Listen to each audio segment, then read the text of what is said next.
Hai guys, balik lagi di Moviespedia bareng gue Adi. Dan seperti biasa gue mau ngasih tahu dulu nih dua hal buat kalian. Bahwa yang pertama, review yang gue sampaikan kali ini mengandung spoiler. Dan hal yang kedua, review yang gue sampaikan mengandung dua sisi, yaitu sisi yang gue suka dan juga sejumlah catatan. So, kalau kalian pengen tahu review ini secara objektif dan juga berimbang, maka gue sarankan untuk mendengarkan penjelasan gue sampai tuntas guys. Oke, sebelum gue menjelaskan sejumlah catatannya, mungkin ada baiknya kalau gue memulai dari hal-hal yang gue suka terlebih dahulu. Nomor 1, opening yang dramatis. Opening Fast and Furious kali ini cukup berbeda karena nggak hanya menampilkan serunya balap mobil, namun juga sisi masa lalu yang bisa dibilang dramatis guys.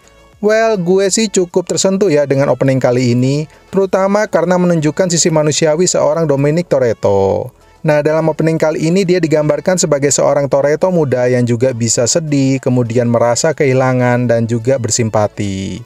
Well, selain sisi manusiawi, gue juga suka dengan opening kali ini karena pada akhirnya menjawab soal akar atau dari mana bakat kehebatan Dominic Toretto ini berasal, terutama dalam hal mengendarai mobil guys.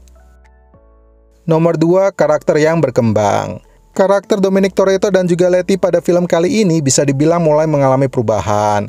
Mereka yang biasanya digambarkan lebih mudah tersulut emosi, sedikit angkuh, dan aura darah muda yang suka berkompetisi. Nah, dalam film kali ini justru digambarkan lebih tenang dan lebih penuh dengan pertimbangan. Hal ini bisa dibilang dipengaruhi karena kini mereka digambarkan memiliki anak yang harus diasuh. Nomor 3, roman pemecah keheningan. Agar tak berjalan monoton, biasanya sih setiap film akan menyisipkan satu karakter yang mampu memecah keheningan, ya entah karena dengan kebodohannya atau kelucuannya. Dan bisa dibilang untuk karakter Roman adalah salah satu contoh sukses dalam film kali ini guys. Well, selain masih tampil dengan jokes ala warga kulit hitam pada umumnya, Roman kali ini digambarkan juga tampil garang dengan menggunakan senjata api. Dan harus gue akui guys, bahwa aksi dia kali ini terutama dalam menghabisi musuh bisa dibilang keren banget. Nomor 4, perempuan tangguh unjuk gigi.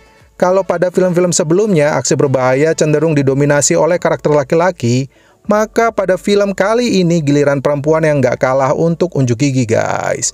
Salah satu contoh misalnya ada karakter Letty yang nggak hanya pandai mengemudikan mobil, tapi ternyata dia juga jago dalam mengendarai motor, kemudian menggunakan senjata api, dan gak hanya itu aja guys. Karakter Letty, Mia, dan juga kemunculan karakter baru yang bernama Ellie, digambarkan jago melakukan pertarungan jarak dekat dan juga tangan kosong guys. Nomor 5, Han memegang kunci penting.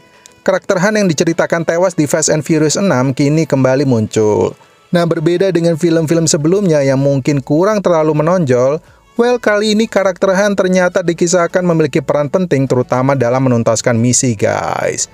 Dan gak hanya itu aja, di mid-credit scene Fast and Furious 9 kali ini, ada salah satu momen yang membuat penasaran di mana Han secara mendadak bertemu dengan Deckard Shaw yang menghabisinya di Fast and Furious 6 lalu guys. Nomor 6, bukan soal mobil tapi taktik. Fast and Furious dan kemunculan sejumlah mobil canggih dan mahal seolah menjadi ciri khas yang dibawa turun-temurun. Nah, kali ini ada yang sedikit diubah guys, yaitu mereka mungkin nggak mengendarai mobil mewah sebanyak di seri-seri sebelumnya. Nah, namun demikian kali ini tim yang dikomandoi oleh Dominic Toretto digambarkan lebih mengandalkan taktik dan juga strategi dalam mengubah mobil-mobil yang tampaknya klasik dan nggak terlalu mencolok menjadi sebuah mobil yang dimanfaatkan untuk melumpuhkan para musuhnya guys.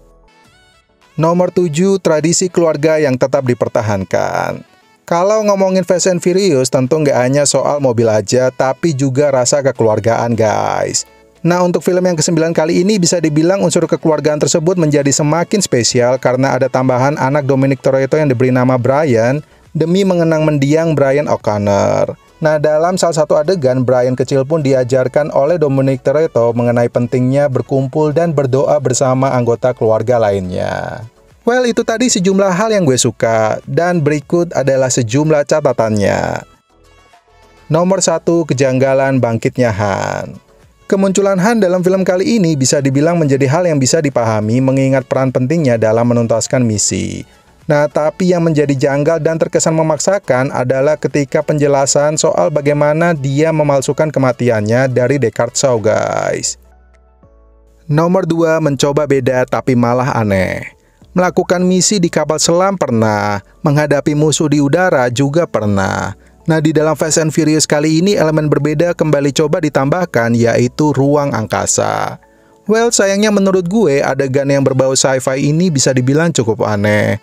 Terutama karena peralatan mereka keluar angkasa diceritakan justru disiapkan oleh orang-orang yang minim pengalaman dan terkesan hanya coba-coba, guys.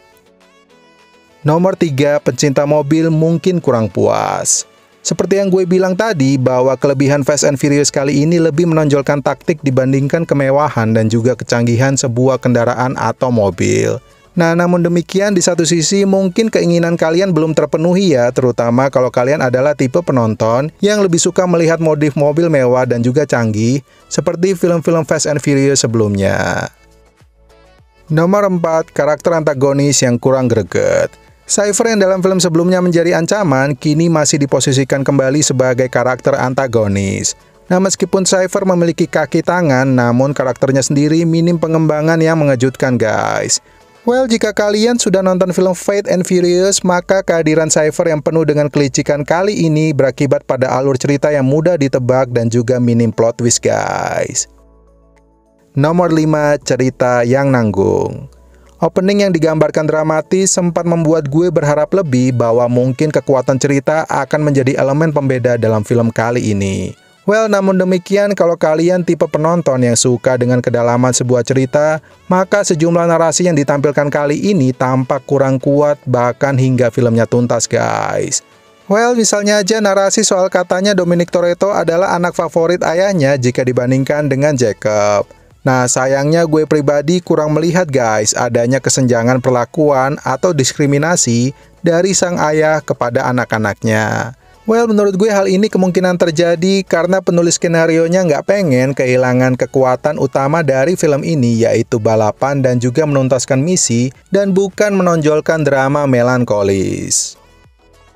Nomor 5, nggak logis.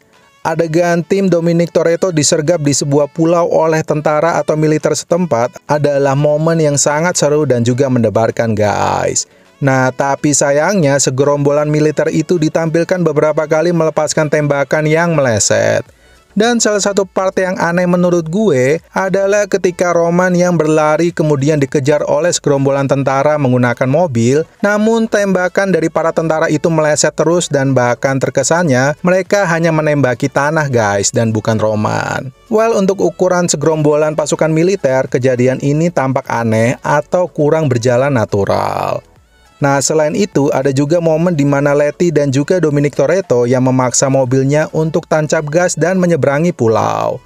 Well, adegan yang keren ini kemudian berakhir dengan Dominic Toretto dan juga Letty yang selamat setelah mobilnya terguling-guling tanpa luka berarti, guys. Nah, selain itu hebatnya lagi nih, guys, Dominic Toretto ternyata nggak pakai seatbelt saat adegan ini terjadi. Well, menariknya sejumlah asumsi gue soal keanehan dalam film ini tampaknya juga disadari oleh sutradara dan juga penulis skenario Fast and Furious 9 kali ini, guys. Hal tersebut bisa dibilang tampak dalam dialog Roman yang bilang ke teman-temannya secara bercanda bahwa aneh juga ya, mereka tetap hidup sejauh ini padahal sudah melakukan sejumlah misi yang berbahaya. Oke, itu tadi sejumlah hal yang gue suka dan juga sejumlah catatannya. So, seperti biasa gue ada pertanyaan, yaitu dari yang pertama hingga yang ke-8, maka yang mana film Fast and Furious favorit kalian dengan kisahnya yang menarik? Well, gue rasa itu dulu ya, guys. Gue Adi dari Moviespedia, undur diri dulu. Sampai jumpa di review film menarik lainnya. Tetap semangat buat kalian dan peace out.